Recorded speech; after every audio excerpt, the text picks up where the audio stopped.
नमस्कार दोस्तों, कैसे हैं आप सब। उम्मीद करते हैं आप लोग बहुत ही अच्छे होंगे। 2026 में बिहार बोर्ड से जितने भी विद्यार्थी मैट्रिक एग्जाम देने वाले हैं, आज मैं आप सबको हिंदी के सिलेबस के बारे में जानकारी देने वाले हैं कि हिंदी में आपको क्या क्या पढ़ना है, व्याकरण में क्या क्या पढ़ना है, कितने चैप्टर्स होते हैं, कितने दिन में उसको कंप्लीट करेंगे, 95% स्कोर कैसे लाना है, और साथ में आपको सेल्फ स्टडी करने के लिए, घर पर पढ़ने के लिए बेस्ट बुक कौन सा होगा, इसका नोट्स कैसे तैयार करेंगे हम लोग, या फिर नोट्स कहाँ से मिलेगा, है ना। और आपको ये भी हम बताएंगे कि कौन कौन सा चैप्टर ज़्यादा इंपॉर्टेंट है, जहाँ से क्वेश्चन ज़्यादा आते हैं एग्जाम में। हर चीज़ के बारे में इस वीडियो में आपको जानकारी मिलेगा, तो वीडियो को अंत तक देखो और आप हिंदी के सिलेबस के बारे में जानकारी ले लो। देखो, हिंदी का कोई भी चैप्टर पढ़ने से पहले आप पहले उसका सिलेबस जान लो, ठीक है ना। सिलेबस जान लेंगे तो पढ़ना बहुत आसान हो जाएगा। एक मतलब कि टाइम फिक्स हो जाएगा कि हम इतने दिन के अंदर हम इसको कंप्लीट कर लेंगे और डेली हम इतने घंटे हिंदी पर टाइम देंगे। तो सबसे पहले आपको सिलेबस जानना ज़रूरी होता है, ठीक है।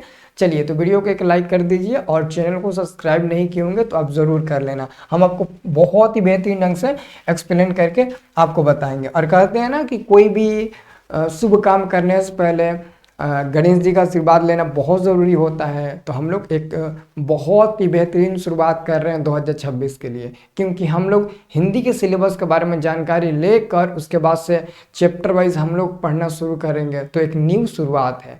तो आप लोग भगवान गणेश जी का आशीर्वाद ज़रूर ले लीजिएगा और कमेंट बॉक्स में जय गणेश आप ज़रूर लिखिएगा, ठीक है।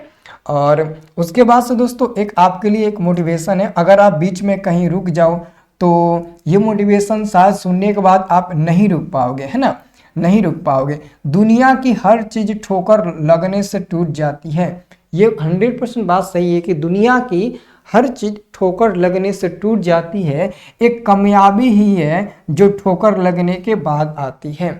कामयाबी जो है ना वो ठोकर लगने के बाद ही आती है। अगर हम सड़क पर चलते हैं, अगर ईंट से हमारा पैर टकरा गया तो ही हम उस पत्थर को हटाकर फेंकते हैं। जब तक वो पैर से नहीं लगता है तब तक, है ना, समझते हो ना। तो इसलिए कहते हैं कि कामयाबी हासिल करो, है ना, कामयाबी हासिल करो, हर चीज़ को तुम संभव बना सकते हो, ठीक है। चलिए, तो अभी तक आप लोगों ने एडमिशन नहीं लिए होंगे, जो भी विद्यार्थी 2026 की तैयारी बहुत ही बेहतरीन ढंग से कम फी में करना चाहते हैं, तो अभी ऑफर दिया गया है। ये ऑफर ज़्यादा दिन तक नहीं रहेगा। मात्र 199 रुपये में टारगेट 450 का आप बैच ज्वाइन कर सकते हो, मात्र 199 रुपये में। इसमें आप 1 साल तक सभी सब्जेक्ट बढ़िया से फ्री में, मतलब कि 199 रुपये में ही पढ़ भी लोगे। साथ में हम आपको लाइव क्लास इसमें देंगे, लाइव टेस्ट कराएंगे। जो फर्स्ट सेकंड थर्ड पर आएगा उसको विनर घोषित करके कुछ इनाम भी दिया जाएगा। रिकॉर्डेड क्लास आपको मिलेगा और पीडीएफ नोट्स मिलेगा। पीडीएफ नोट्स मतलब कि सारे सब्जेक्ट का आपको फुल नोट्स कंप्लीट मिल जाएगा, है ना। Chapter wise objective, chapter wise subjective, सब चीज़ का आपको नोट्स मिलेगा। यहाँ तक कि हम 5-5 सेट अपने तरफ से आपको प्रैक्टिस वाला देंगे, सब सब्जेक्ट का। ऊपर से आपको मॉडल पेपर भी इसमें हम देने वाले हैं और साथ में क्वेश्चन बैंक का पूरा सॉल्यूशन भी आपको देने वाले हैं। तो इसमें आपको A to Z फैसिलिटी मिलेगी। जो 1000-2000 में आप नहीं ले पाते वो 199 रुपये में ही आपको मिल जाएगा। हमारा एम पैसा आपसे लूटना नहीं, हमारा बस एम यही है कि कम फी में आप अच्छे से मैट्रिक पास कर लो और मैट्रिक में जो भी आपका टारगेट है, जो भी सपना है उसको पूरा कर लो, है ना। और ये पैसा आपको पता ही होगा जो भी स्टूडियो में खर्च आता है उसके लिए, और साथ में पीपीटी पीडीएफ ये सब तैयार करने में, नोट्स तैयार करने में जो खर्चा लगता है उसके लिए है। बाकी अगर हम लोगों का एम होता कि ज़्यादा से ज़्यादा पैसा लेना है तो 500, 600, 700, 800 हम लोगों का फ़ी होता, बट बहुत कम फ़ी है। आप इसे ज्वाइन कर लीजिएगा। देखो कैसे ज्वाइन करना है। सबसे पहले आप प्ले स्टोर में जाइएगा, स्टडी प्लस ऐप को सर्च करिएगा। जब आएगा तो उसे डाउनलोड कर लीजिएगा। डाउनलोड करने के बाद ओपन पर क्लिक करिएगा। ओपन करिएगा तो ऐसा पेज आपके सामने खुलेगा। तो जब ऐसा पेज खुलेगा तो यहाँ पर मोबाइल नंबर, पासवर्ड मांगेगा। तो यहाँ पर आप लोगों को नहीं कुछ करना है, क्योंकि आप पहली बार हमारे ऐप को डाउनलोड करोगे तो मोबाइल नंबर, पासवर्ड अभी आपके पास थोड़ी ना होगा, है ना। आपको सबसे पहले यहाँ पर न्यू यूजर पर क्लिक करना है। जैसे आप न्यू यूजर पर क्लिक करेंगे तो आपके सामने ये पेज ओपन होगा। अब यहाँ पर अपना नाम, mobile number, email ID, state, city और पासवर्ड डाल दें। स्टेट मतलब कि बिहार डाल देना, सिटी यानी कि जिस शहर से आप हो, जिस जिला से हो, उसका नाम लिख देना और पासवर्ड अपने मन से 7-8 अंक का चूज कर लेना कि हमको यही पासवर्ड डालना है, और वो पासवर्ड आप डाल दीजिएगा और उसके बाद से इसको रजिस्टर कर लीजिएगा। रजिस्टर करने के बाद ऐसा पेज ओपन हो जाएगा। ऑल कोर्स पर क्लिक करिएगा, नहीं तो ये फोटो है उस पर क्लिक करिएगा। उस पर क्लिक करिएगा ना तो यहाँ पर आएगा 199 रुपये का बाय करने का, 999 रुपये की जगह 199 रुपये का आएगा बाय करने का ऑप्शन। इस पर क्लिक करके यहाँ पर आपको आ जाना है और यहाँ से आप क्लिक करिएगा तो पे फोन, गूगल पे, पेटीएम, इस सब का ऑप्शन आ जाएगा। आपके पास जो चीज़ की सुविधा होगा उससे आप पेमेंट करके बैच को परचेज कर सकते हो, ठीक है। और मैं 1-2 दिन के अंदर यहाँ पर स्कैनर भी लगा दूंगा, कोई भी स्कैन करेगा तो पेमेंट कट जाएगा, कोई दिक्कत नहीं हो, ठीक है। और एक और बात है, अगर आप में से किसी के पास ऑनलाइन पेमेंट करने की सुविधा नहीं होगी तो ये हमारा मोबाइल नंबर है, ये पर्सनल नंबर है, इस पर हमारे नंबर पर पेमेंट कर देना और पेमेंट करके हमें फ़ोन करके बता देना या तो स्क्रीनशॉट दिखा देना, मैं आपको ऐप में जोड़ दूंगा। या फिर डायरेक्ट कॉल करना कि सर हम आपके नंबर पर पेमेंट कर रहा हूँ क्योंकि मेरे पास ऑनलाइन की सुविधा नहीं है, मैं किसी दूसरे से करा रहा हूँ, आप हमको जोड़ दीजिए, तो ये भी संभव है, ऐसे भी हो जाएगा, ठीक है। तो आप नोट कर लीजिए, ठीक है।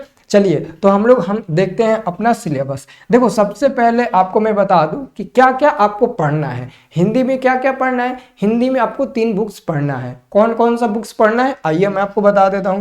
देखिए हिंदी में आपको 3 बुक्स पढ़ना है। पहला आपको पढ़ना है गुदली पढ़ना है। क्या पढ़ना है? गुदली पढ़ना है। गुदली मतलब कि हिंदी का जो गुदली होता है ना वो आपको पढ़ना है। उसके बाद से उसके साथ साथ आपको हिंदी वर्णिका भी पढ़ना है, आपको वर्णिका भी पढ़ना है। गुदली के साथ साथ आपको वर्णिका भी पढ़ना है और वर्णिका के साथ साथ आपको व्याकरण भी पढ़ना है। तो ये 3 बुक्स आपको आपके सिलेबस में पढ़ना है, ठीक है। गुदली पढ़ना है, हिंदी वर्णिका पढ़ना है और साथ में हिंदी व्याकरण आपको कंप्लीट करना है, ठीक है। ये 3 आपका चीज हो गया कि आपको ये 3 चीज यहाँ पर पढ़ना पड़ेगा, ठीक है। अब दोस्तों मैं बात करता हूं कि जो आपका गुदली है, गुदली में सभी पार्ट का नाम हम आपको बता देते हैं कि कौन कौन से पार्ट है, कितने पार्ट है, सबका नाम आपको मैं बता देता हूं। तो देखिए ये है पार्ट का नाम, वो भी गद्यखंड का। गद्यखंड मतलब कि जिसमें कहानी निबंध वगैरह रहता है तो वो आपका गद्यखंड हो गया। तो गद्यखंड में टोटल कितने चैप्टर है? टोटल 12 चैप्टर है। इसको लिख लेना बेहतर होगा क्योंकि ये जो मैं आपको इधर दिखा रहा हूँ ना, इधर से ही आपको बोर्ड एग्जाम में 7-8 को ऑब्जेक्टिव क्वेश्चन पूछ देता है। पाठ का नाम, लेखक का नाम, 3-4 को क्वेश्चन रह जाता है बोर्ड एग्जाम में। और साथ में यह कविता है कि कहानी है कि निबंध है कि साक्षात्कार है कि ललित रचना है कि व्यक्ति चित्र है, यहाँ से 3-4 क्वेश्चन पूछ देते हैं। तो ये इंपॉर्टेंट है, ओके। तो आपको याद रखना है कि पहला जो आपका चैप्टर है उसका पहला जो चैप्टर है उसका नाम है श्रम विभाजन और जाति प्रथा, और यह पार्ट जो है वो निबंध है। इसके लेखक है बाबा साहेब भीमराव अम्बेडकर। दूसरा पार्ट का नाम है 20 के दांत, ये कहानी है जिसके लेखक है नलिन बिलोचन शर्मा। तीसरा हमारा पार्ट है भारत से हम क्या सीखे, ये एक प्रकार का भाषण है, लेखक है मैक्स मुलर जी, है ना, मैक्स मुलर जी। नाखून क्यों बढ़ते हैं, चौथा पार्ट है। इसके ये जो है ना वो ललित निबंध है, निबंध है लेकिन निबंध में भी ललित निबंध है और इसके लेखक है हजारी प्रसाद द्विवेदी। पांचवा पार्ट का नाम है नागरी लिपि, ये भी निबंध है, लेखक का नाम है गुणाकर मूल्य। अगला आपका छठा नंबर है बहादुर। बहादुर पाठ जो है वो कहानी है, इसके लेखक अमरकांत जी। 7वां चैप्टर का नाम है परंपरा का मूल्यांकन, ये भी निबंध है और इसके लेखक है रामविलास शर्मा। 8वां चैप्टर का नाम है जीत जीत में निरखत हूँ, ये आपका साक्षात्कार है ना, और इसके लेखक है पंडित बिरजू महाराज। 9वां चैप्टर का नाम है अभिनयो और ललित, ये रचना है और इसके लेखक है अशोक वाजपेयी जी, है ना। और मछली 10वां पार्ट है जिसके लेखक जो आपका कहानी है जिसके लेखक है विनोद कुमार शुक्ल जी, ठीक है। अगला आपका 11वां नंबर चैप्टर है नौबत खाने में इबादत, ये व्यक्ति चित्र है, इसके लेखक है यतीन्द्र मिश्रा। 12वां नंबर पार्ट है शिक्षा और संस्कृति, ये शिक्षा शास्त्र है और इसके जो लेखक है वो है महात्मा गांधी जी। तो ये हमारा गद्यखंड का टोटल कंप्लीट चैप्टर्स हो गया। ये 12 चैप्टर्स पढ़ना है, 12 दिन में खत्म हो जाएगा, है ना। उसके बाद से हम लोग पढ़ेंगे, तो देखो पहले हम लोग पाठ का सारांश पढ़ेंगे, लेखक परिचय पढ़ेंगे, है ना, ये सब पढ़ेंगे। उसके बाद से हम लोग ऑब्जेक्टिव सब्जेक्टिव पढ़ेंगे। मतलब कि आपको ना एक चैप्टर के लिए 2 क्लास करना होगा, एक में लेखक परिचय पाठ सारांश पढ़ लेंगे और दूसरे में ऑब्जेक्टिव सब्जेक्टिव पढ़ लेंगे। कितना आसानी से हम लोग पढ़ लेंगे, ज़्यादा टाइम ही नहीं होगा, 45-55 1 घंटा मतलब मैक्सिमम देखो तो एक क्लास होगा, और उतने में हम लोग बहुत ही बेहतरीन ढंग से एक दिन में एक क्लास में हम लोग एक कंप्लीट कर लेंगे। ठीक है, तो ये आप लोग अच्छे से देख लीजिए। उसके बाद से दोस्तों गुदली में जो आपका भाग 2 है, मतलब कि भाग 1 का ही आपका जो काव्य खंड है, काव्य खंड का मतलब होता है इसमें सारे कविते होंगे, मतलब कि इसमें 12 चैप्टर इसमें भी है, जितना भी है ना सारा का सारा आपका कविता है। क्या है? सारा का सारा आपका कविता है। तो पहला चैप्टर का नाम है आपका राम बिनु बिरथे जगी जन्मा, जो नर दुख में दुख नहीं माने, इसके लेखक है गुरु नानक। अगला है प्रेम अनिल श्री राधिका, करील के कुंजन ऊपर वारो, इसके लेखक है रस खान। और अगला है अति सुदो से नय को मार्ग, मोह अंशवाहिनी ले बरसो, इसके लेखक है घनानंद जी। और चौथा है आपका चैप्टर स्वदेशी, पाठ के लेखक है प्रेमधन। और प्रेमधन का पूरा नाम होता है बद्री नारायण चौधरी प्रेमधन। ठीक है। और भारत माता पाठ के लेखक सुमित्रा नंदन पंत। ठीक है, सुमित्रा नंदन पंत। और उसके बाद से छठा चैप्टर है जनतंत्र का जन्म, जिसके लेखक है रामधारी सिंह दिनकर। और 7वां चैप्टर का नाम है हिरोशिमा, जिसके लेखक है ही का मतलब होता है सच्चिदानंद हिरानंद वत्स्यायन अज्ञा। मैं इनके बारे में कंप्लीट बताऊंगा, अभी आपको टेंशन नहीं लेना, अभी तो आपको मैं सिलेबस के बारे में जानकारी दे रहा हूँ। ठीक है। उसके बाद से 8वां चैप्टर है एक वृक्ष की हत्या, जिसके लेखक है कुंवर नारायण। 9वां नंबर चैप्टर है हमारी नींद, जिसके लेखक है वीरेंद्र डंगवाल। अगला है 10वां नंबर अक्षर ज्ञान, जिसके लेखक है अनामिका। फिर अगला आपका चैप्टर लौट कराऊंगा, फिर इसके लेखक है जीवनानंद दास। मेरे बिना तुम प्रभु 12वां नंबर चैप्टर है, इसके लेखक है रेनर मारिया रिल्के। ये एक जर्मन भाषा के कवि है। रेनर मारिया रिल्के के पिताजी का नाम जो है ना वो द्वितीय पाली में पूछा गया था, और प्रथम पाली में इनके माताजी का नाम पूछा गया था इस बार के बोर्ड एग्जाम में। तो दोस्तों मेरे से पढ़ोगे तो बेस्ट तरीका से हम आपको सब चीज़ के बारे में जानकारी देंगे, है ना। और साथ में आप नोट्स भी कंप्लीट करोगे। मैं तो नोट्स ऑलरेडी दूंगा, साथ में आप भी अपने मन से अपना नोट्स बनाओगे तो हो सकता है कि हमें आप कि टॉप 10 में आ सकते हो। देखो 50% योगदान मेरा रहेगा तो 50% आपका भी रहेगा, है ना।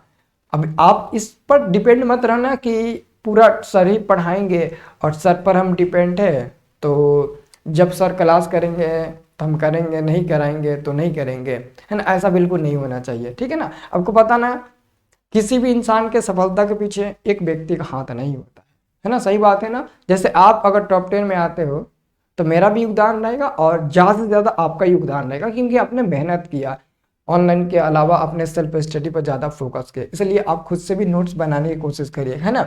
इनके पिताजी का नाम था जोसेफ रिल्के, और इनकी माताजी का नाम था सोफिया रिल्के।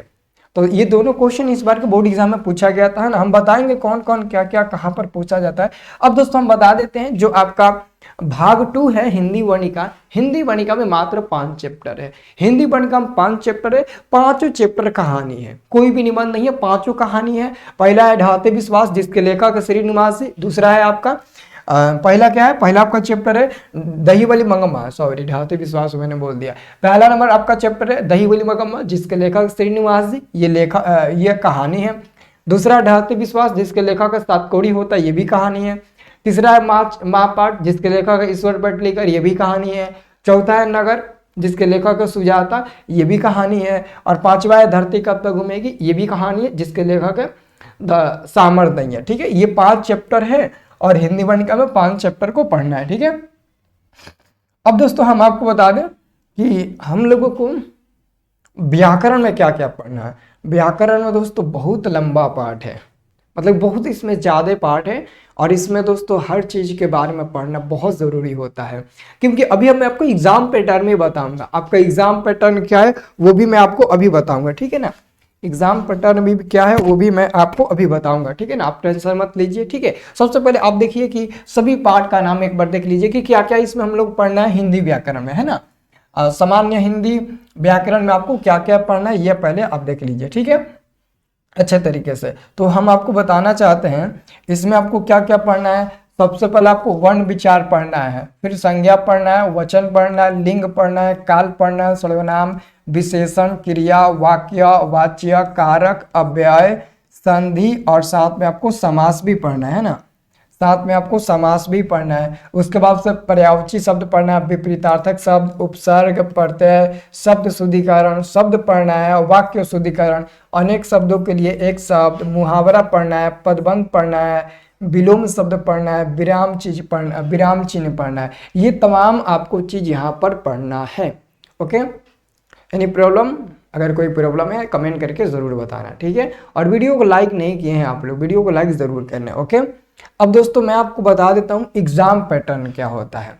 एग्ज़ाम पैटर्न है ना, देखो अगर आप का चाहत हैं कि सर क्या हिंदी में हम 95+ नंबर ला सकते हैं, उससे ज़्यादा नंबर ला सकते हो, लेकिन उसके लिए शुरू से हैंडराइटिंग पर ध्यान रखना पड़ेगा। लेकिन हैंडराइटिंग सुधरेगा तो कैसे सुधरेगा? मेरे पास आइडिया है, 1 महीने के अंदर तुम्हारी हैंडराइटिंग सुधरवा दूंगा।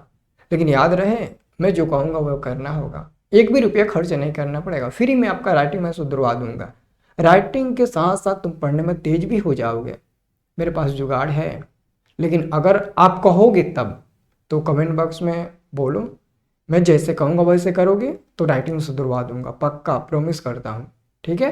तो अब देखिए आपको मैं बता देता हूँ कि एग्ज़ाम पैटर्न क्या होता है। एग्ज़ाम पैटर्न का मतलब ये हुआ कि एग्ज़ाम में 100 अंक का क्वेश्चन पूछा जाता है हिंदी में, और ये 2 पार्ट में मतलब कि बटा हुआ रहता है। पहला भाग ऑब्जेक्टिव, दूसरा भाग सब्जेक्टिव। ऑब्जेक्टिव भी 50 नंबर का, सब्जेक्टिव भी 50 नंबर का। अब दोस्तों मैं आपको बता दूं कि ऑब्जेक्टिव मतलब कि एमसीक्यू, 100 को क्वेश्चन पूछेगा जिसमें से 50 का उत्तर देना है। जो आपका एमसीक्यू होगा ऑब्जेक्टिव क्वेश्चन, वो 100 को पूछेगा, 50 को उत्तर देना है। लेकिन 100 को क्वेश्चन कहां से पूछता है, तो मैं आपको बता दूं ये भी 2 भाग में बटा हुआ रहता है।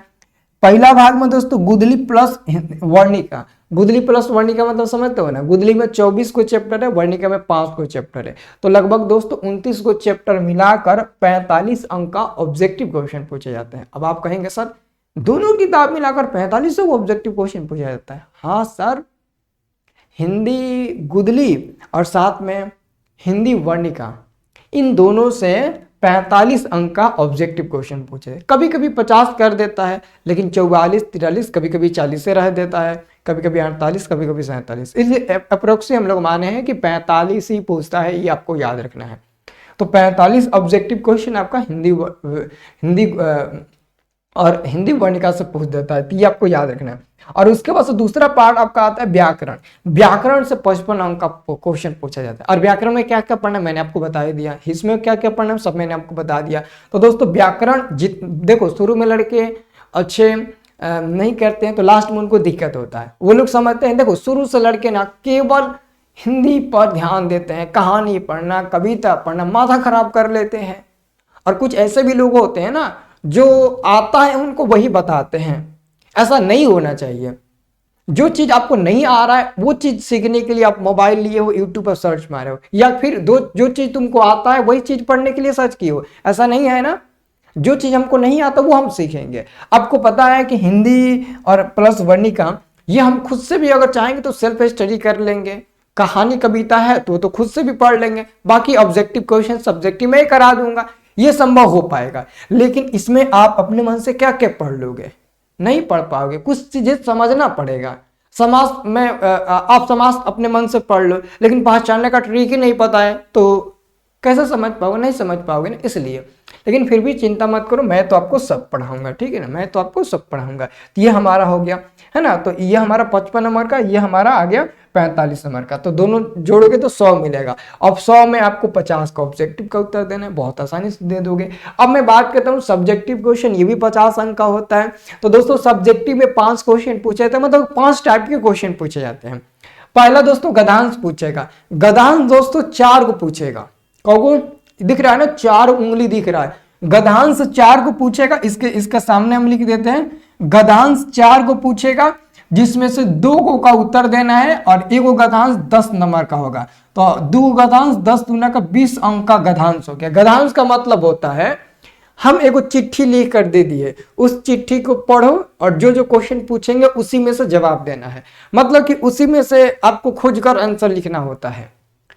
एक पेज दिया रहता है, जैसे कि यहाँ पर एक पेज कुछ लिखा रहेगा, महात्मा गांधी जी के बारे में लिख दिया रहेगा, और नीचे पूछेगा कि महात्मा गांधी जी का जन्म कब और कहाँ हुआ, उनकी पत्नी का विवाह कब और किसके साथ हुआ, ये सब पूछेगा क्वेश्चन। इसी में से खोजकर उसका आंसर लिखना होता है। यही होता है गद्यांश, जो कि एक दिन में भी तुम तैयारी कर सकते हो। एक दिन में क्या, 1 घंटे में तैयारी कर सकते हो, तो इसकी चिंता नहीं होती है। तो गद्यांश हमारा 20 नंबर का हो गया, 4 को पूछेगा, 2 उत्तर देना है और एक क्वेश्चन 10 नंबर का रहेगा। उसके बाद निबंध, निबंध में दोस्तों 5 को पूछता है, निबंध 5 को पूछता है, 1 को नहीं, 2 को नहीं, 3 को नहीं, 5 को निबंध पूछता है और 5 को में से 1 का उत्तर देना होता है। इतना ऑफर है, देख लो कितना ऑफर है, पूरा फुल ऑफर है। फिर हम लोग 95% स्कोर क्यों नहीं कर सकते हैं। तो निबंध पूछेगा 5 को, जिसमें से 1 का उत्तर देना है और ये 1 अकेले 10 नंबर का होगा, तो ये हमारा हो गया 10 अंक, ठीक है। और फिर हम तीसरा नंबर पत्र लेखन, पत्र लेखन 2 को पूछेगा, 1 पत्र लेखन पूछेगा, 1 संवाद पूछेगा। तो अगर आप संवाद लिखना चाहते हो तो वो लिख लो, पत्र लेखन लिखना चाहते हो तो पत्र लेखन लिख लो। 2 पूछेगा, 1 को उत्तर देना है, ठीक है। तो ये हमारा कितना अंक का हो गया, 5 अंक का हो गया। फिर हम आपको बता दें लघु उत्तरीय प्रश्न, लघु उत्तरीय प्रश्न 10 को पूछेगा, कब, तो 10 को पूछेगा, जिसमें से मात्र 5 को उत्तर देना है। कितना, मात्र 5 को उत्तर देना है और ये 2 नंबर का होगा तो 10 अंक का ये हो गया। फिर उसके बाद दीर्घ उत्तरीय क्वेश्चन पूछेगा 2 को, जिसमें से 1 का उत्तर देना है, 2 पूछेगा, 1 का उत्तर देना है और ये हमारा कितना अंक का हो गया, 5 अंक का। तो 5 10 15, 5 20, 10 30 और 20 50 अंक, तो 50 50 100 अंक का हो गया। बहुत ही मतलब कि आसान सिलेबस है, इतना आसान है, इतना आसान है, जितना हम कहें उससे भी कई गुना आसान आपका सिलेबस है। इसमें आपको तैयारी, देखो इसकी तैयारी नहीं करना है, आप 10 दिन में तैयारी कर लोगे, इसकी इसकी इसकी, है ना, और बच्चा ये तो जब ये पढ़ोगे पार्ट हो तो उसमें आपका ये कंप्लीट हो जाएगा। मतलब कि आपको ज्यादा से ज्यादा टाइम देना है तो इस पर देना है। अब बताओ कैसा लगा ये सिलेबस का वीडियो, आपको कमेंट बॉक्स में जरूर बताना, है ना। मैं धीरे धीरे सारे सिलेबस के बारे में आपको जानकारी दे दूंगा, वीडियो दे दूंगा, आप वीडियो देख लेना, ठीक है। अगर आप ये वीडियो आपको पसंद आए तो सभी दोस्तों के पास शेयर करो और आज शाम 7 बजे आप लोग तैयार रहना क्लास करने के लिए, ठीक है, आप सभी लोग। ओके, चलिए मिलते हैं नेक्स्ट क्लास में, धन्यवाद।